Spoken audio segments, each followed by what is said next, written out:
স্বাধীনতা দিবস উদযাপন উপলক্ষে মহকুমা ভিত্তিক চলছে স্বাধীনতা দিবসের উল্লাস।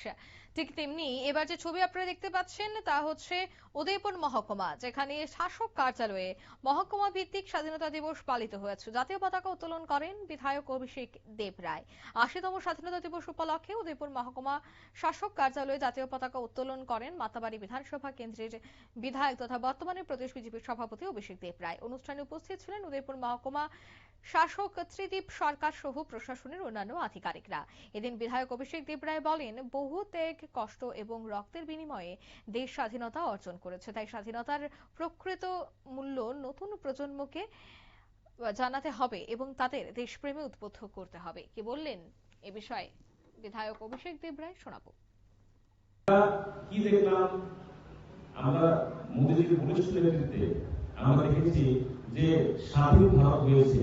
দ্য গার্ডিয়ান একটা পেপার আছে 2014 সালে যখন মোদীজি প্রধানমন্ত্রী হলেন তখন ওই গার্ডিয়ানে লেখা হয়েছে যে এতদিন পরে ভারতবর্ষ ব্রিটিশ মুক্ত হয়েছে 14 সালে।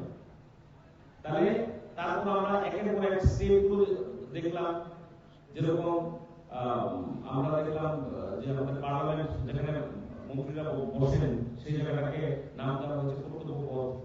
আমাদের স্বদেশী যেমন সিঙ্গল, যেটা আমাদের রাজারা তার রাজত্ব গ্রহণের আগে এই সিঙ্গলকে প্রণাম করে বা সাক্ষী রেখে আমাদের রাজভার গ্রহণ করতো, সেটাকে পুনরুদ্ধার করা, সেটাকে রাখা। আমরা যেন অবাক হয়ে নেতাজি সুভাষচন্দ্র বসু তিনি স্বাধীনতা সংগ্রামী। আপনারা শুনলেন, অর্থাৎ এদিন কিন্তু তিনি স্বাধীনতা দিবস উপলক্ষে প্রত্যেককে স্বাধীনতার যে মূল স্রোত বা কিভাবে আমাদের স্বাধীনতা এসেছে, স্বাধীনতা অর্জনের জন্য যে বলিদান দিয়েছে বীর শহীদরা, তাদের স্মরণ করতে হবে, সেই বার্তাই দিলেন অভিষেক দেব রায়। নিয়ে নিচ্ছি ছোট্ট একটি বিজ্ঞাপন বিরতি, সঙ্গে থাকুন।